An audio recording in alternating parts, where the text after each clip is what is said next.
Are we live? Yeah. We're live, thank you. All right, yesterday we made the selections on the projects. My hope was that you would maybe look those over just to glance through to see if you could find information. Is anybody having problems finding information? Obviously, I don't expect that your report's done at this moment, but I think there were some people in 8th period class that wanted to go a little different direction, and some of those I wasn't sure if they were going to be able to find a lot of genetic tie-in. There's some diseases, for example, a cancer. It depends a lot on what kind of cancer it is. Some do have some genetic components, and some are much more environmental. But there are certainly some kinds of cancers that run in families. We'll spend some time talking about that after we come back from break. But anybody have any questions about your projects? Do you have any questions about what you're going to do with it or how you're going to organize it? Because a lot of this organization is going to be done over Christmas break. I've not hit you too hard for homework, have I here? I've not hit you too hard at all for homework, so I guess this is kind of something for you to do over Christmas. Usually your parents always like it when you say, well, I have to go do homework, that makes them proud of you, so this is your chance to get away from that aunt and uncle that you really don't want to spend time with, you can say, I have to go do homework, Mr. Long says, and so there's your excuse. Okay. If you do run into a major problem over break, if you want to text me, I think I've given you my phone number, haven't I? 571-5896. If you run into a serious problem, but I think you're probably going to be okay. When we come back from break, what I'll do is, we'll assume that you're all ready to go with it. I'll say, who wants to get theirs done? Who wants to be the first one to get theirs? Okay, and somebody volunteers, fine. If nobody volunteers, we'll start drawing numbers. Okay, and then it becomes the luck of the draw then. So I guess you're probably best off to make sure you have it done when you return from break, and have it done in a form that's ready to go. Hello? Hello? I guess not. So have it in a form that's ready to go, and I'll just draw numbers if whenever people stop volunteering. Some people always like to get theirs done, and that's fine. But if no one's volunteering, I'll draw numbers. If it gets to the point where your number is drawn and you say, Mr. Long, I'm not ready, that's okay. I'll say you better have it ready for tomorrow. But at that point, I'm going to take 30% off. And it's a 40-point project, okay?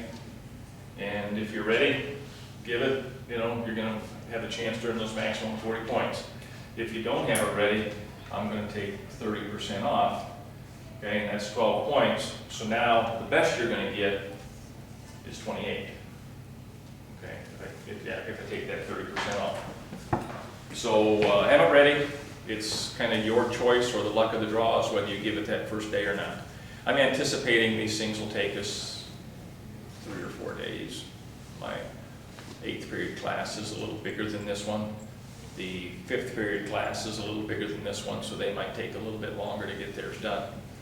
But in your case, there were some topics that you did not choose, and there's 3 or 4 kind of good diseases out there that you did not choose. So I'll make sure that we get those covered. Go back one of the questions I had to in the back. So. Okay. 32 or 33. Okay, I'll find it. Thank you. Thank you. Left a little mark there.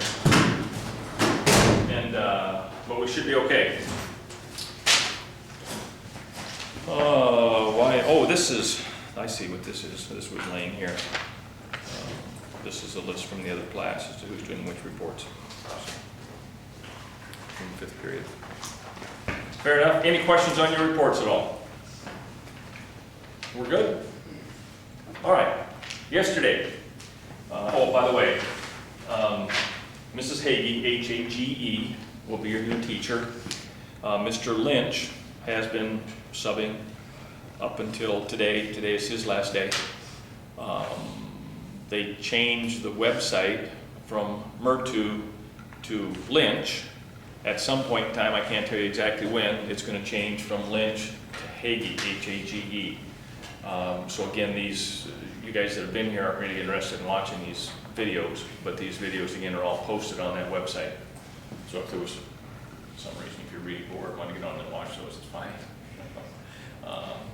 And actually the 5th period class is going to watch them over Christmas break so that they're ready to, they're always a day behind. So they will watch today's over break, and then they will be ready to give their reports on Monday, that first day back too. Fair enough? All right. Yesterday, we talked about a couple topics, and we talked about that newborn testing, the fact that all newborns in the state of Iowa are tested for quite a list of genetic diseases. Many of the diseases are pretty rare. Many of those are not ones you would really worry about, but the idea is that if you in fact have one of those genetic diseases, you'd like to know about it as soon as possible. In some cases, you can do something about it, and that's going to come up in some of your reports. In some cases, you can't do anything about it, but I don't know, is there a benefit of knowing that your child has this serious disorder that you can't do anything about, and your child has a very short life expectancy? That's something you want to know? Yeah, I don't know how I would feel in that situation.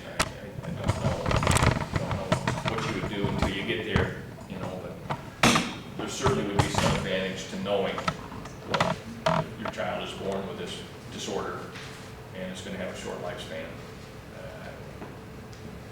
All right. Well, this ties into something else, another direction I want to go. And this is called the Genome Project.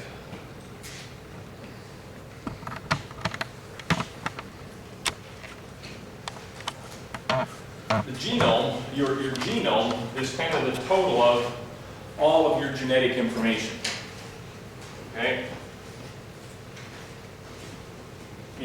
For many years, people have understood that all of your DNA comes from those 46 chromosomes. Okay? But fairly recently, those 46 chromosomes have been mapped. Okay? And they have actually identified, the numbers vary, but about 25,000 genes. And where those genes are on the chromosomes.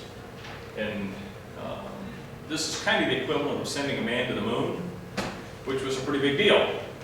Okay? You guys, that happened before you were born. So to your idea of sending a man to the moon is not a big deal. We've done that multiple times. Okay? Well, this was kind of instead of going out into space, this was kind of looking inward. This was looking into your chromosomes and the whole genome, the whole genetic makeup of a human being. And by the way, they've also done genomes for many animals, which means they have identified where the different genes are on the different chromosomes. So you can go to any chromosome number you want. I don't care, chromosome number 4. Okay? And if you look at the images of chromosome number 4, you come up with a map of that. I can find the one I'm looking for here. And sure, I did this yesterday and it came up chromosome number 4, and today I'm not getting what I wanted. What are the chances of that happening? So, we're going to go to chromosome number 8. Well, another random chromosome. Here we go, that's what I'm looking for. That little guy right there. So, as you look at chromosome number 8, chromosome number 8 has 146 million base pairs. Okay? You've not done DNA yet. Hopefully you're going to do some DNA next semester. But remember we said that that chromosome is made up of lots of genes.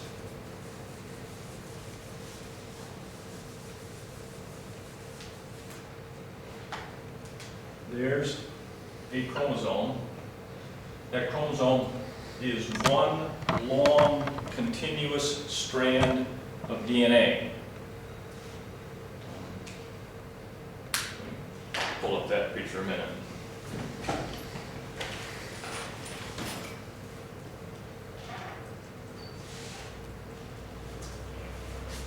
Each chromosome is one long, continuous strand of DNA. And that's trying to show you that right here. Okay? Here's the nucleus of the cell where the chromosomes are found. There's the DNA. It's in this X sort of form because this was taken while the chromosome was in the process of dividing by that process of mitosis, meiosis. And so it's kind of paired up like this. And this is showing you that that chromosome is supercoiled. I think we talked about that when we introduced all this. Each place along there is a gene. They didn't really identify the genes in this one. But then as you uncoil and uncoil and uncoil that, you end up with this big long strand of DNA. And DNA is made up of these base pairs, A's, C's, G's, T's. If you cross paths with that DNA stuff anywhere yet, I mean to any degree, have you studied DNA to any degree anywhere? No. Pretty much not. Okay. That's something that I'm guessing you're going to get the chance to do second semester with the new biology teacher. Okay. I'm sure she'll go into that. But this DNA model is right out here. Okay? And this chromosome is made up of a super long, supercoiled strand of DNA. And in fact, let's go back to the other one we were looking at then. There are 146 million base pairs on chromosome number 8. And I don't, does that impress you a little bit that somebody identified all of those for all 23 pair of chromosomes? You don't act like you're impressed, okay? You should be, okay? That's quite a feat to identify all those. But what the next step then is all of these words that you can't pronounce and you can't spell, those are all of the different genes that are located on chromosome number 8, okay? Now, there's a gene for scurvy. Here's a gene for colorectal cancer. Here's a gene for liver cancer. Here's a gene for a prostate cancer tumor suppressor. Now that's kind of interesting because prostate cancer is it's a cancer in males. You girls don't have a prostate, men do, guys do. And so this is a gene that if you have a tumor, if you have prostate cancer, that this is a gene that suppresses that tumor, that fights, works against tumors on the prostate gland. So you have genes that cure cancers too, okay?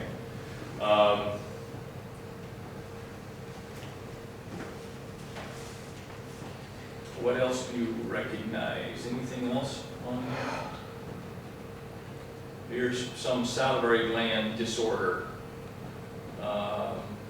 ACTH is a hormone. So there's a gene that would cause a deficiency of that hormone. Okay? A lot of big words here. Glaucoma is a disease of the eyes. So there's a gene for whether you have glaucoma or not. Here's a gene for a specific type of muscular dystrophy. And here's one for macular dystrophy, the thing back in your eyes. Does this impress you? Okay. Let's go into the X chromosome. Actually, I want the Y chromosome. I want the X chromosome.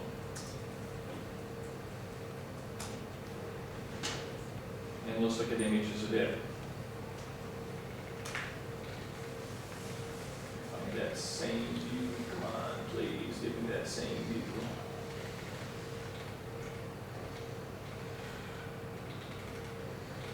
I don't see it. Shoot a mile. That's such a nice little map. I guess I'm not going to get the X chromosome. But if you did the X chromosome, you would find the gene for color blindness. You'd find that location. You'd find the gene for some of those other sex-linked traits. Fair enough?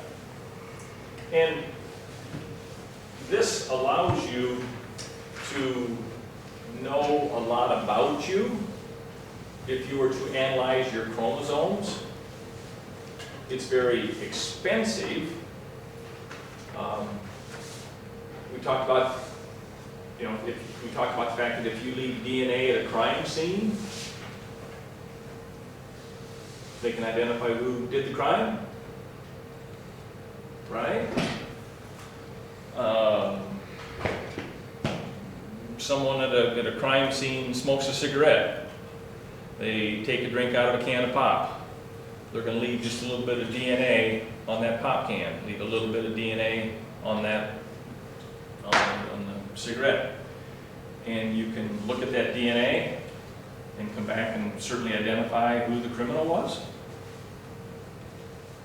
Right? You've seen enough of your forensic programs and your programs on TV to recognize all of that. If we go to a situation where a girl's been assaulted, maybe a girl's been raped, the first thing she wants to do is she wants to shower and she wants to clean up and get this guy off of me kind of thing, get rid of all of that stuff. But what do they tell you to do on your TV programs? Get a rape kit. Hard to get a rape kit. Yeah, and you go to the doctor, you go to the hospital, and someone's going to help you. Because chances are pretty good that as this guy attacked you, maybe you got this, and some of his fingernails are underneath your skin. Okay?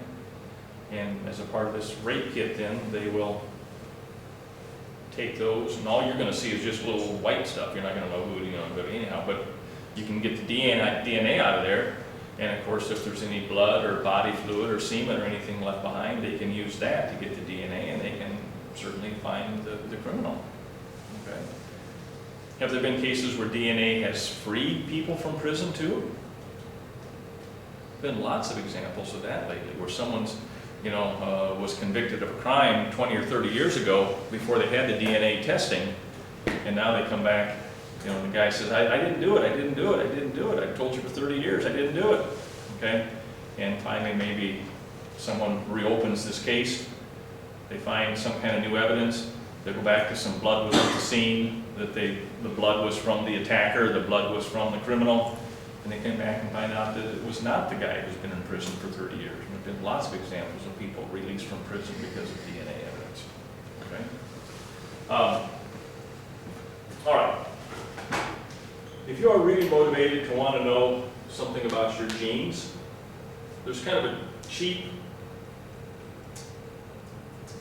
and easy place. It's a company called 23andMe. Okay? And what you can do, you can order this kit for $199. Okay? And what it does, you put just a little bit of saliva in this little sample jar. No blood, no needles, just a little bit of saliva. In that would be some of your DNA, correcto? Some of your cells would be in there. And order the kit, gets in 3 to 5 days, a little saliva in the kit, you send it in, and 8 weeks later, they send you a report that tells you, let's see what it says to get started.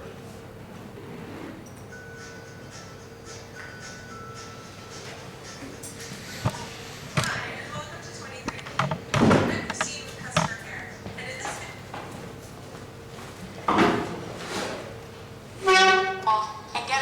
way back to our lab.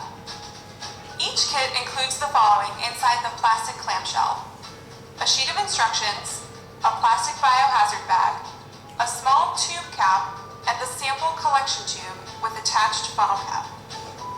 You'll also need to hang onto the box your kit was shipped in, since this is the same box you'll use to ship it back to our lab. The prepaid shipping label is on the back of the box. While you may be excited about providing your sample, the first thing you'll need to do is create a 23andMe account and register your kit. Even if you provided your email address during your order, you may not have an account yet. Simply follow the prompts to either log in or finish setting up your account. Remember that your results are provided entirely online in your 23andMe account, and they're not sent to you by email or mail. You'll need to log into your account to access your data. When you register, you connect your sample barcode with your 23andMe account. Registration provides the only link between your sample and your account. This is how we know your sample is yours. For this reason, the lab won't process any sample they receive that hasn't been registered. So make sure you register your kit before you do anything else. After you register, it's time to provide your saliva sample. Here are a few tips to make sure that your sample is viable.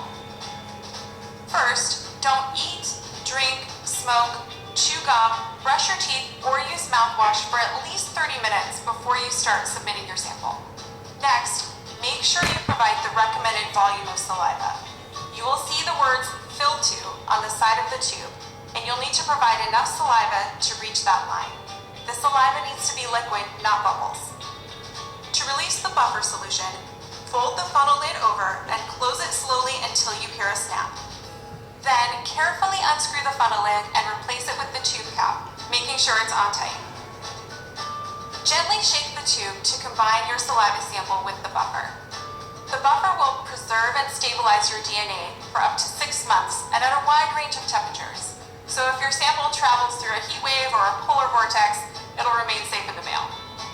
Now your DNA is ready for transport. Open up the biohazard bag and place the tube inside. Remove the adhesive backing and seal the bag shut. Place the bag directly inside the box. The plastic clamshell, instructions, and funnel cap can all be discarded. Seal the box and place it in any USPS mailbox or take it to your post office. You can track the progress of your sample by logging into your 23andMe account and finding the sample status information located there. You'll receive an email when your sample is received at the lab and again when your results are available. For more info about the topics covered in this video, visit our help pages. Thanks for watching.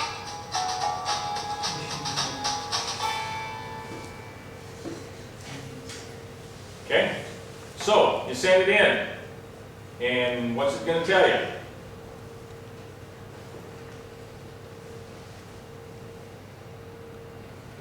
It says you're going to get a new kind of knowledge, a new level of understanding, the first and only genetic service available directly to you that includes reports to meet FDA standards for being clinically and scientifically valid. To be honest with you, 23andMe had some issues a couple years ago. They were making promises about things that they really couldn't supply, and so they went off the market for a while. Now they're back, hopefully, with some better information. All right, receive an overview of your DNA, the 23 pairs of chromosomes through detailed reports, tools, and more. If you're starting a family, find out if you're a carrier for an inherited condition. Okay, means being a carrier. We talked about being a carrier for hemophilia, being a carrier for colorblindness, being a carrier for, there's a number of diseases you'd be concerned about, where you don't actually, you're not showing the trait, but you're a carrier for it. Carriers do not typically have a genetic condition, but they can pass it on to their children. If both parents are carriers, there's a 25% chance your child could have the condition. Okay, so you could talk about things like cystic fibrosis. Is anybody doing a report on cystic fibrosis? Anybody choose that one? Anybody choose sickle cell anemia? Those are a couple disorders we'll talk about next week then, for sure. Or there's another type of hereditary hearing loss. And so you can see all of these carrier status reports that this thing could tell you. Okay? So there's quite a list of diseases that 23andMe will potentially tell you about. Okay? And that. You could get ancestry reports. And this tells you where, in general, your DNA came from.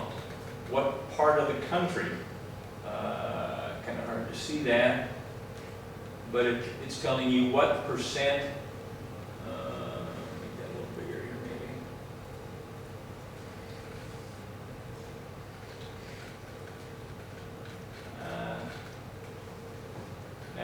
That didn't work. Sorry about that. That didn't take us. But it tells you what percent of your DNA is from Northern European, what percent of your DNA is from Africa, what percent of your DNA is from Latin America, whatever country it happens to be. Okay? It also will tell you your wellness reports, which will help you make more informed choices about your diet and exercise. Okay?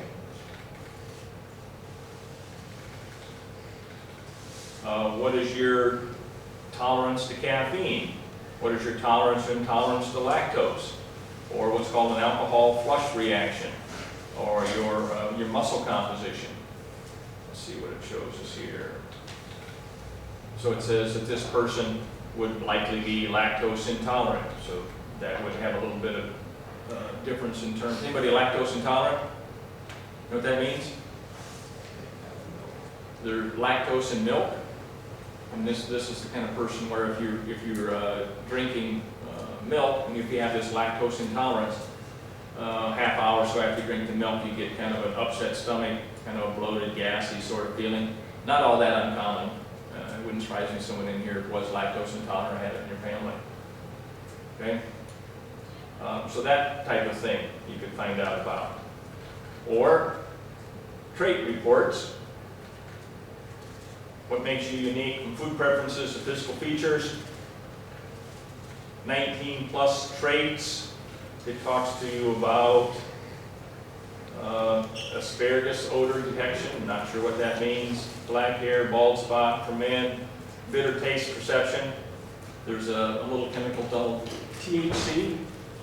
And had I known I was going to be teaching here, I would have ordered some for you. But it's a little chemical on a piece of paper. And I can pass this around, and most of you would taste this and say, I don't know, it just tastes like paper. And some of you would taste it and go, ugh, oh, that's nasty, what's on there? And it's a chemical that some people can taste, some people can't taste. Okay? Very easy to do. It would tell you about dimples. Of course, you can look in the mirror and see that. Your earlobe type, you can look in the mirror and see that. Light or dark hair, male hair. They tell you what is in your genes about many of these things. Okay? Does that sound interesting? That's it. Is that worth $199? Yeah. No? This one might not be. Would you be interested? Have you seen the commercial on TV for this? Somewhere I've seen it a lot lately. I don't know where I've seen it.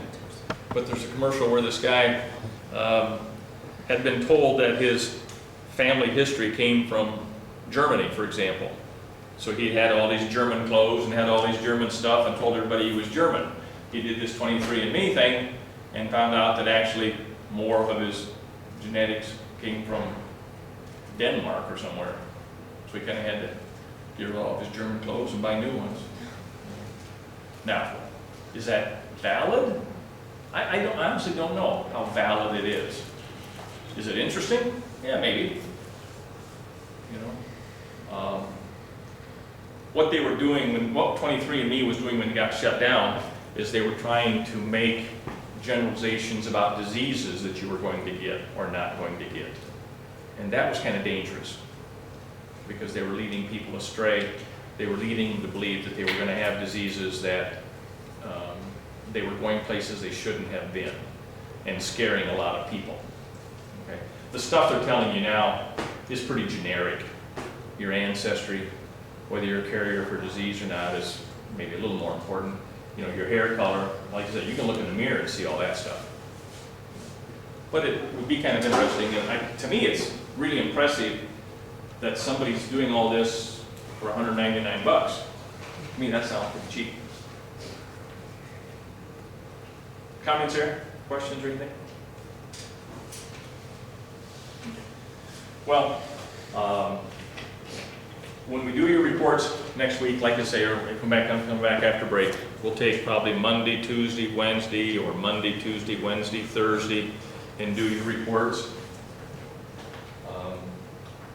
What day of the week will we come back? Monday. What date is that? Fourth and fifth. Fourth? You're right. So we come back on the 4th, 5th, 6th, 7th, 8th, and 11th is Monday, and so forth. 12th is Tuesday, 13th is Wednesday, 14th is Thursday. We will give reports probably those kinds of days. We will kind of wrap up the reports. I've got some genetic diseases that I want to talk about in here somewhere, depending upon how the reports go. I have an open note quiz.